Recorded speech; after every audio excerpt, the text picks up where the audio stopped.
अस्सलाम वालेकुम नाज़रीन, बड़े बच्चे के साथ मैं हूं मुसा जब्बार और आप देख रहे हैं देखो पाकिस्तान। नाज़रीन, जैसे कि आपको पता है कि वर्ल्ड कप जो कि कतर में हो रहा है उसके मुतालिक हम आपको अपडेट कर रहे हैं।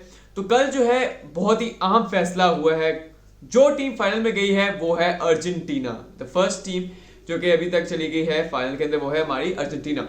तो हमारे साथ मौजूद है सीए स्पोर्ट्स तज्जियाकार साजबार। साज से पहले मैं आपसे सवाल करूं नाज़रीन, कल जो वीडियो हमने अपलोड की थी उसके अंदर सीनियर स्पोर्ट्स तज्जियाकार साजबार ने एक चीज की थी, सुनिए जरा क्या कहा था। कि मेरे ख्याल से Messi will not score unless it's a penalty of course. जी नाज़रीन, उन्होंने कहा था कि Messi will not score unless a penalty.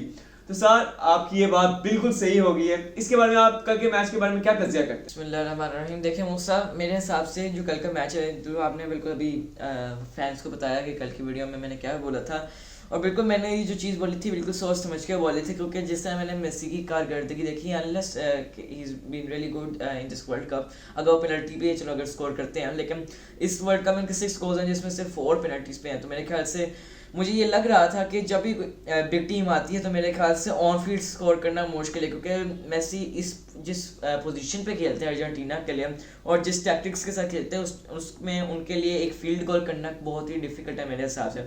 तो जैसे मैंने कहा कि अनलेस इट्स अ पेनल्टी, उन्हें पेनल्टी मिली और गोल स्कोर किया। और अगर मैं थोड़ा मैच का तजिया करूँ तो मेरे हिसाब से Croatia had a really good chance of winning yesterday's match, क्योंकि जो हमने पहली पेनल्टी देखी जो अर्जेंटीना को मिली, मेरे ख्याल से it was not a fair decision at all, क्योंकि रेफरी को लगा कि इट्स पेनल्टी। तो मेरे ख्याल से I don't think it the way कि it was penalty after all. लेकिन चलो पेनल्टी मिली, उन्होंने गोल स्कोर किया और फिर अर्जेंटीना को एज मिला कि उन्होंने पूरी गेम को डिफेंसिवली पोजेशन तक खेला, जिसमें क्रोएशिया को उन्होंने बिल्कुल नहीं चांस दिया। चूँकि जब आगे पोजेशन होती है आपके पास क्या कहते हैं, शुरू से आपके पास ऑटोमेटिकली आपके पास चांसेस निकलते हैं, जो हमने देखे कि अर्जेंटीना के लिए। और जूलियन एल्वारेज जो उनके अर्जेंटीना के स्ट्राइकर हैं, जो मैनचेस्टर सिटी के प्लेयर हैं, तो उनमें होप देखी और उन्होंने 2 गोल मजीद स्कोर किए, ब्रेस स्कोर की, तो 3-0 विन थी अर्जेंटीना के ऊपर। तो मेरे ख्याल से अगर पेनल्टी वो ना होती और अगर मेसी स्कोर ना करते तो मेरे ख्याल से we might have witnessed a different result. ठीक है सर, ये फर्स्ट सेमीफाइनल तो हो गया जिसके अंदर अर्जेंटीना जो जीत गई, लेकिन आज जो है किस टीम ने अर्जेंटीना के को कम्पीट करना है, कौन फाइनल में जाएगी, उसका फैसला आज होना है। तो मैच जो है वो मोरक्को और फ्रांस के दरमियान है।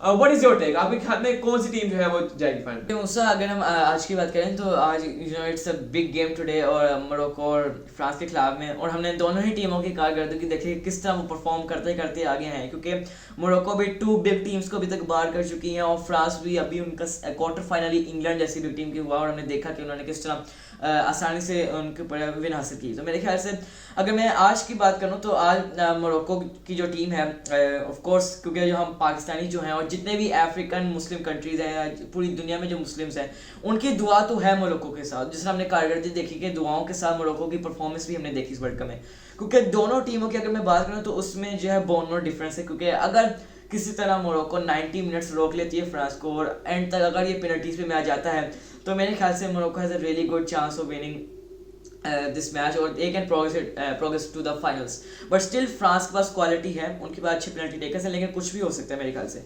तो फिर अभी तो मैं फिलहाल तो जो है हमारे मुस्लिम अगर दुआओं की बात करूँ और अगर उनकी कारकर्दगी की बात करूँ तो मैं मोरक्को को कहना चाहता हूँ कि Morocco has a good chance of winning it. लेकिन चूँकि फ्रांस जो है पिछले वर्ल्ड कप के डिफेंडिंग चैंपियंस है, और जिस तरह उन्होंने क्वालिटी दिखाई सिर्फ राउंड ऑफ 16 में ही नहीं, नॉकआउट राउंड में नहीं और ग्रुप स्टेजेस में भी, तो मेरे ख्याल से कहते हैं जो फ्रांस को है वो थोड़ा सा एज है मोरक्को के ऊपर। लेकिन चूँकि कल के मैच में हमने देखा कि ये इस वर्ल्ड कप में कुछ भी हो सकता है, कुछ भी चीज़ प्रिडिक्टेबल नहीं है, हर सेकंड कुछ चीज़ बदल सकती है। तो एंड पे हम देखेंगे कि आज क्या रिजल्ट है। अच्छा सर, जैसे आपने कल के मैच में भी हमें जो थे कुछ प्लेयर्स आपने हमें बताए थे कि उनको आप वॉच करें, वो कुछ परफॉर्म कर सकते हैं। तो आज जो सेमीफाइनल होना है उसके अंदर भी आपके ख्याल में कौन से प्लेयर्स हैं जिनको वॉच करना चाहिए और वो कुछ परफॉर्म करेंगे? कि आज के जो मैच में है उसमें मेरे ख्याल से कि मिडफील्ड डिफेंस का इतना कोई काम नहीं होगा, क्योंकि दोनों टीम के अटैकर्स का सामना होगा। क्योंकि जितना मुझे लगता है कि मोरक्को और फ्रांस इस तरह टीम्स हैं जो दोनों शुरू ही से ओपनिंग मिनट से ही अटैक पे जाएंगे, क्योंकि जो पहले कैपिटलाइज कर गया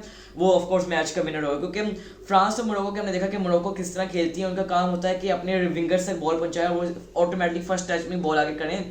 क्योंकि जो पोर्टुगल के खिलाफ मोरक्को का पहला मैच हुआ, पहला गोल हुआ, वो भी इसी तरह हमने देखा कि किस तरह बॉल क्रॉस में और जस्ट उन्होंने हाफ टाइम से पहले स्कोर किया।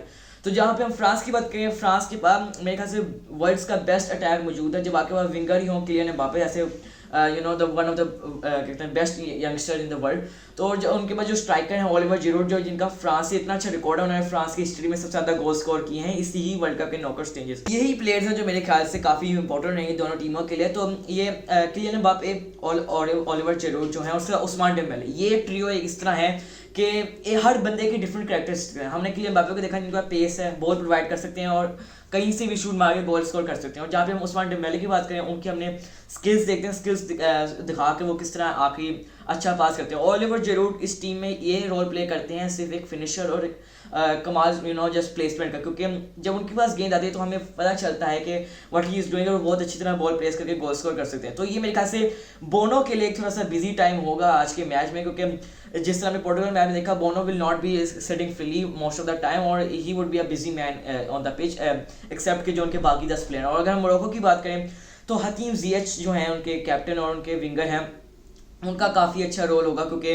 जब उनके पास बॉल आती है वो अपने स्किल्स दिखाकर अपनी पेस का इस्तेमाल करते हुए अच्छी बॉल प्रोवाइड करते हैं और फ्री किक्स हम देख सकते हैं जिस तरह लेते हैं। लेकिन मैं कहना चाहूँगा कि फ्रांस को जितने कम कॉर्नर वो कंसीड कर सकते हैं उतने करने, क्योंकि Morocco has been really dangerous in corners और in this entire World Cup, क्योंकि हकीम जी जब कॉर्नर लेने आते हैं उनका मकसद ये होता है कि जो 6 यार्ड का बॉक्स है उसके अंदर बॉल प्रोवाइड की जाए। जिस तरह कीपर अक्सर थोड़ा परेशान हो जाता है कि मैं बॉल को क्लेम करूं या बॉल को क्लेम ना करके अपनी जगह पे इंतजार करूं, अगर कोई शॉट आती है तो उसका सेव करने की कोशिश की जाए। तो हकीम जी अगर मैं अटैक पे जाऊँ तो अगर हम मैम तो अपने डिफेंसिव लाइन की तरफ जाऊँ तो मेरे ख्याल से कीपर ही, क्योंकि उनके डिफेंस में उनका डिफेंस काफ़ी अच्छा है, लेकिन क्योंकि हम कीपर की बात करें तो फिर मेरे ख्याल से Bono has to play a really good role, क्योंकि हमने देखा कि नॉकआउट स्टेज में जिस तरह उन्होंने मोरक्को के लिए कारकर्दगी दिखाई, he has to continue it and just आखिरी या सेकंड लास्ट मैच रह गया, अगर वो प्रोग्रेस करते हैं तो he can make history with Morocco और जितने भी मुस्लिम कंट्री उनके लिए काफ़ी अच्छी बात होगी। तो मेरे ख्याल से ये कुछ चंद प्लेयर हैं जो हाईलाइट होंगे इस मैच में, और अगर ये अपनी दोनों ये सारे टीम के बंदे अगर अपनी जॉब अच्छी तरह परफॉर्म करते हैं तो मेरे ख्याल से it would be a really fun match. Thank you so much साथ आपके टाइम का। तो नाजरीन, दिल जो है मोरक्को के साथ है और दिमाग जो है वो भी फ्रांस को प्रिडिक्ट कर रहा है। अब देखते हैं कि दिल की सुनी जाती है या दिमाग की। अभी इजाज़त दीजिए।